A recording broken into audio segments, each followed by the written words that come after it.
Periods में ही वैश्यों को ठाकुर जी ने मंदिर में क्यों बुलाया?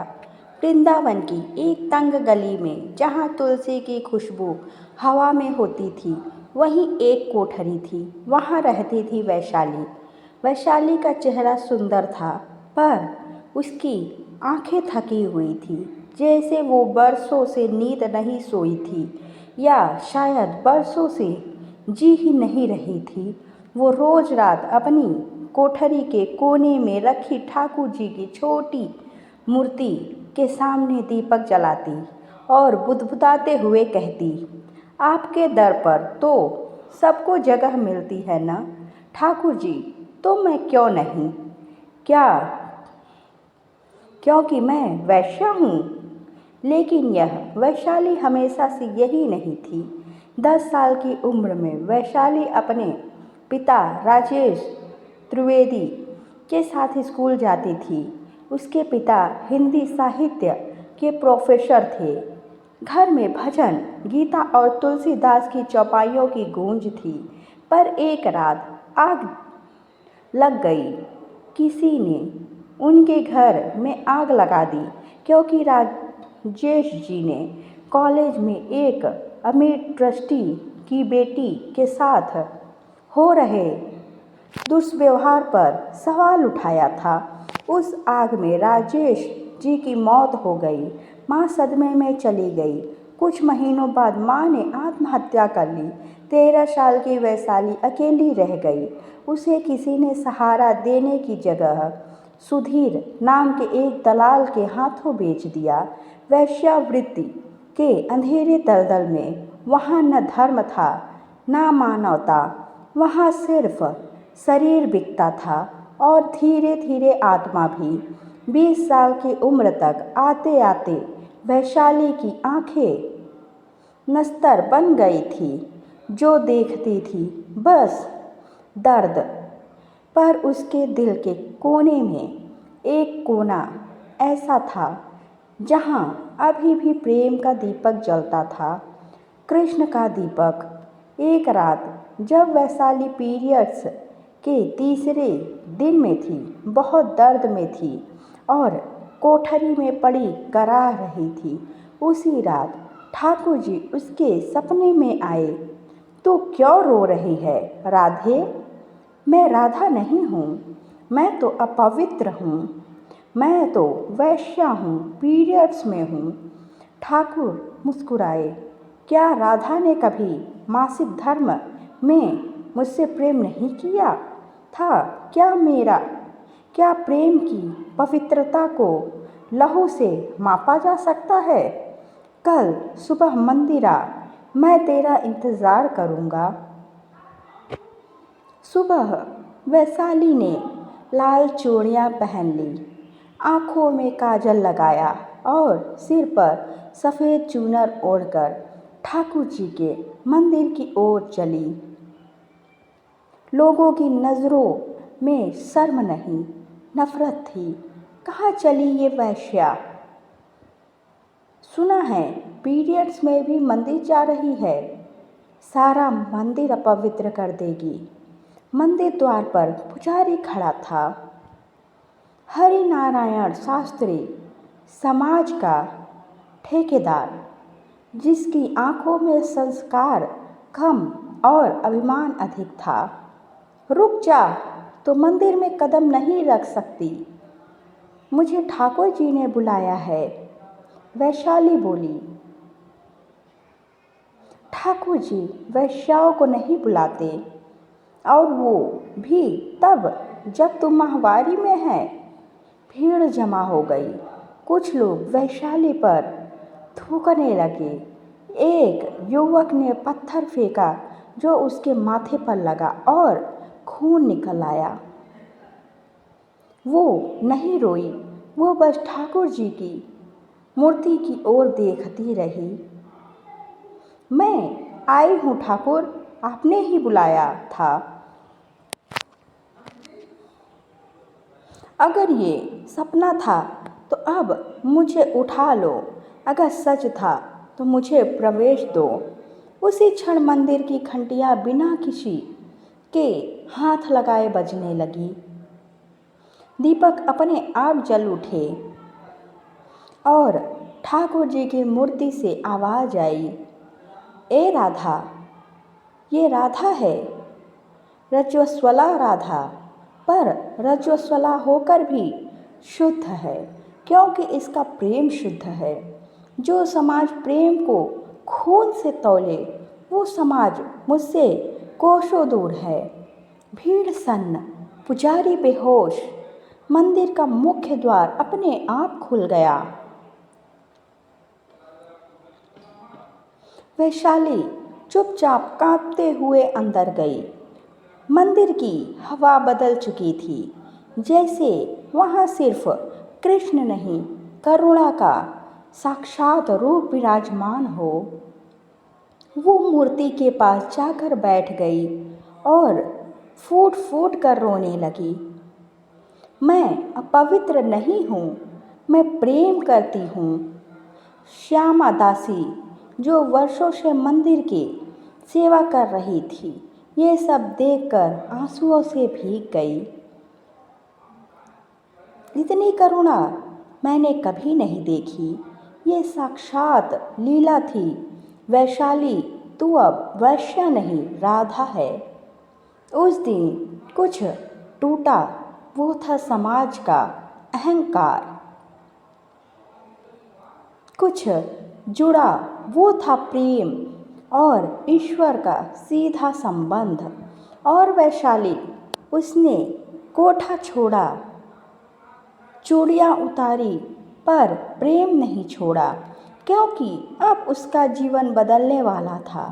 वो अब ठाकुर जी की सेवा में थी। जिस सुबह वैशाली मंदिर में प्रवेश कर चुकी थी, उसी सुबह वृंदावन में जैसे कुछ बदल गया था। मंदिर के शंख स्वयं बज उठे और हर आरती में ठाकुर जी की मूर्ति की मुस्कान और भी गहरी हो गई थी।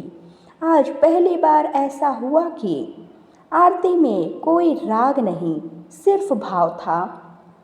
ये शब्द थे श्यामा दासी के, जो 35 वर्षों से ठाकुर जी की सेवा कर रही थी।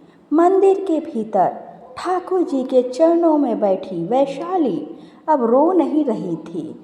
उसके चेहरे पर शांति थी, वैसी शांति जो सिर्फ आत्म समर्पण से आती है। हरि नारायण शास्त्री, जो वैशाली को मंदिर से रोक रहे थे, अब गहरे द्वंद्व में थे। जो ठाकुर जी की मूर्ति के सामने हाथ जोड़कर खड़े हो गए। प्रभु, आपने मेरे सामने मेरा अहंकार चूर चूर कर दिया। मैं ब्राह्मण हूँ, पर आपने मुझसे एक वैश्या को बड़ा कर दिया, क्यों? मूर्ति मौन रही, पर उनके अंतर में एक ध्वनि उठी, जिसे तू वैश्या कहता है, वो मुझे प्रेम करती है और तू सिर्फ नियम निभाता है। प्रेम के बिना नियम रेत पर बनी दीवार है। हरि नारायण शास्त्री वहीं धरती पर गिर पड़े। उस दिन के बाद उन्होंने न केवल वैशाली से क्षमा मांगी, बल्कि उसे राधा बहन कहकर संबोधित करना शुरू किया। वैशाली ने मंदिर में सेवा शुरू की, लेकिन उसका सबसे बड़ा डर ये था, जब फिर पीरियड्स आएंगे तब क्या होगा। वो ठाकुर जी से पूछती, क्या मैं उन दिनों भी दीपक जला सकती हूँ? क्या मैं आपकी मूर्ति को देख सकती हूँ, पास बैठ सकती हूँ? और तभी एक दिन जब वो पीरियड्स में थी, ठाकुर जी की मूर्ति के सामने पीछे बैठकर भजन गा रही थी, तो सामने से आई एक 13 वर्षीय बच्ची राधिका, जो मानसिक रूप से दिव्य थी, भागती हुई आई और वैशाली की गोद में बैठ गई। राधा माँ, आपके भजन से ठाकुर जी मुस्कुरा रहे हैं। भीड़ अवाक। एक बच्ची ने जिसे पवित्र कहा उसे अब कौन अपवित्र कहे। धीरे धीरे वृंदावन में चर्चा फैलने लगी कि अब मंदिर में कोई और आरती नहीं सुनता, बस राधा बहन के भजन सुनते हैं। वो पीरियड्स में भी भजन करती है, पर न मंदिर अपवित्र होता है न भक्त। क्या सच में अपवित्रता रक्त से होती है या मन से? श्रद्धालु महिलाएं अब वैशाली से मिलने आने लगी। वो उनसे कहती, शरीर की प्रक्रिया पाप नहीं होती, अपवित्र वह है जो प्रेम को त्याग दे। एक दिन वैशाली गंगा जल भरने यमुना के घाट पर गई। वह पीरियड्स में थी, फिर भी उसने वहाँ ठाकुर जी के लिए जल भर लिया। वापस लौटते समय राह में एक बूढ़ी माँ गिर पड़ी। वैशाली ने तुरंत उनका सिर गोद में लिया और जल से मुख भिगोया।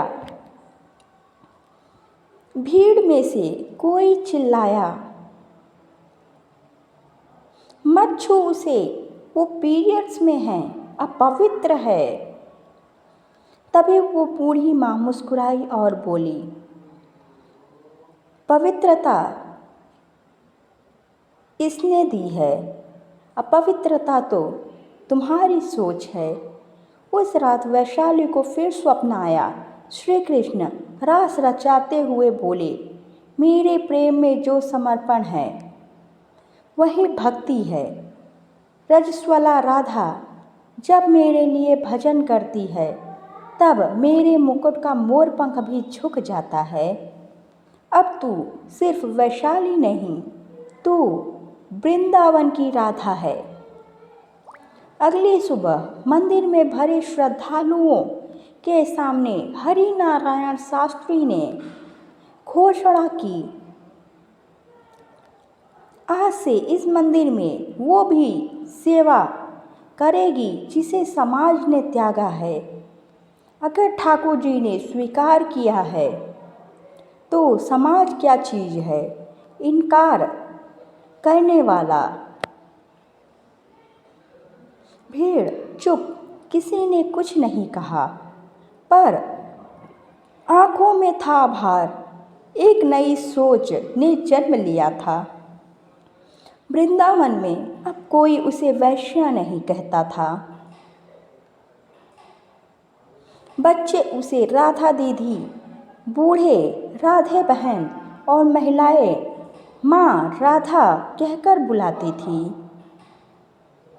वो मंदिर में प्रतिदिन दीपक जलाती, भजन गाती और हर महीने जब उसका चक्र आता तो खुलकर कहती, मैं आज भी ठाकुर जी के निकट रहूंगी, क्योंकि प्रेम की कोई समय सीमा नहीं होती।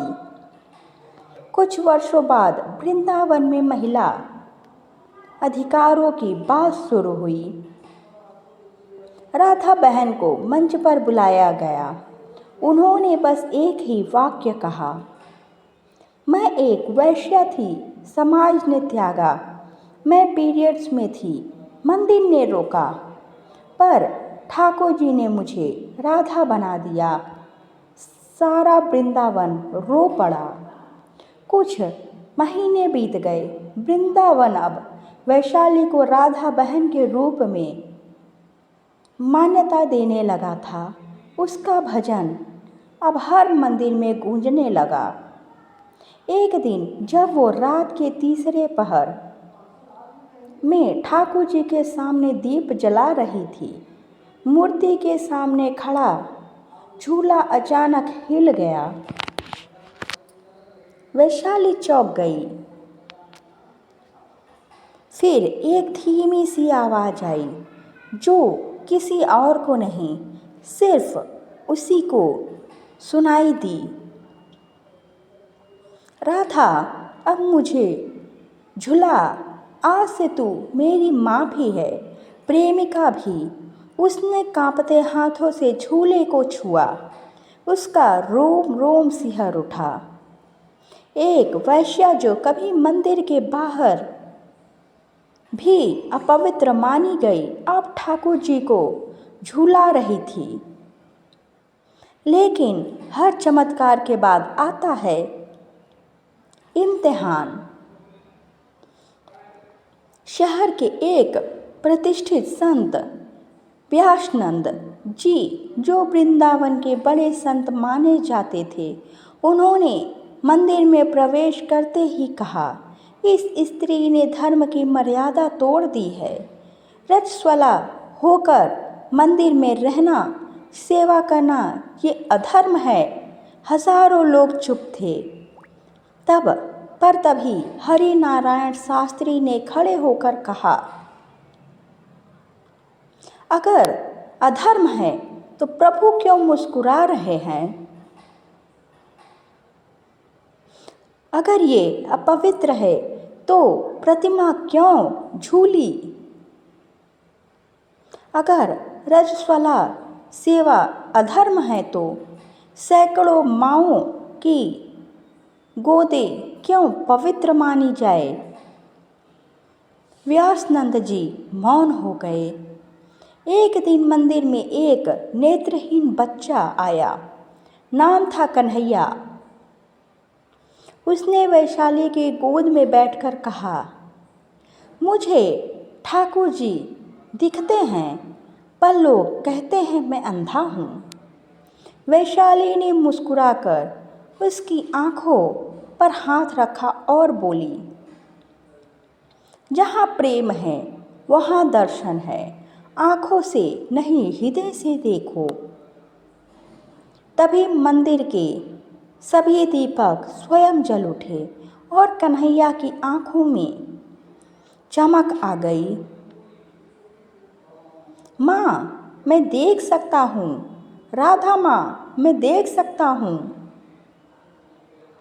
लोगों ने पहली बार देखा कि प्रेम की शक्ति वेद और नियमों से अधिक होती है। इसी बीच एक साधु वृंदावन आए, बाबा चेतन दास। उन्होंने कहा, 500 वर्षों से वृंदावन में एक रहस्य छिपा है, एक ऐसा मंदिर जहाँ रजस्वला नारियों की पूजा होती थी, पर कालांतर में पंडितों ने उसे बंद करवा दिया। लोग चौंक गए।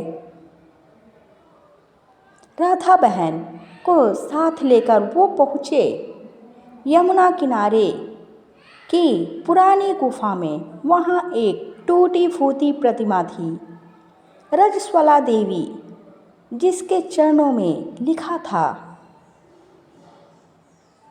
शक्ति तब सबसे प्रबल होती है जब वो स्वयं को स्वीकार ले। राधा बहन ने उस स्थान पर दीप जलाया और उस क्षण प्रतिमा पर गुलाबों की वर्षा होने लगी। कहीं से फूल नहीं गिरे, पर हवा में बिखर गए। राधा बहन अब सिर्फ मंदिर में नहीं रही, उन्होंने रसवाला महिला आश्रम की स्थापना की, जहां पीरियड्स के दौरान महिलाओं को पूजा, भजन और ध्यान का अधिकार मिलता था। लोग आने लगे, पीड़ा लेकर, अपवित्रता के अपराध बोध से ग्रस्त होकर, और लौटते थे गंगा से पवित्र होकर। राधा बहन एक दिन ध्यान में थी, तब ठाकुर जी की आवाज़ फिर आई, अब तू केवल मेरी नहीं, सबकी है। तेरा शरीर तेरी मर्यादा नहीं, तेरा प्रेम तेरा धर्म है। राधा बहन ने 65वें जन्मदिन पर वृंदावन का सारा समाज मंदिर में इकट्ठा हुआ। वो आरती कर रही थी। जैसे ही उन्होंने कहा, जय श्री कृष्ण।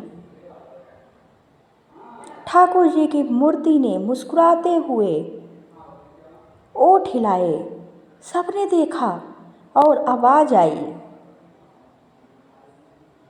जय रजस्वला राधा, मेरी सबसे प्यारी भक्ति। राधा बहन आज भी जीवित हैं, वृंदावन के एक छोटे आश्रम में। लोग उन्हें मंदिरों से अधिक पूजते हैं क्योंकि उन्होंने बताया, ईश्वर के सामने रक्त नहीं हृदय देखे जाते हैं। बोलो जय ठाकुर महाराज की। राधे राधे। अगर आपको ये कहानी अच्छी लगी हो तो कमेंट बॉक्स में राधे कृष्णा जय श्री श्याम अवश्य लिखें। बाबा आपकी भी हर मनोकामना पूर्ण करेंगे। बोलो जय राधे राधे, जय श्री श्याम।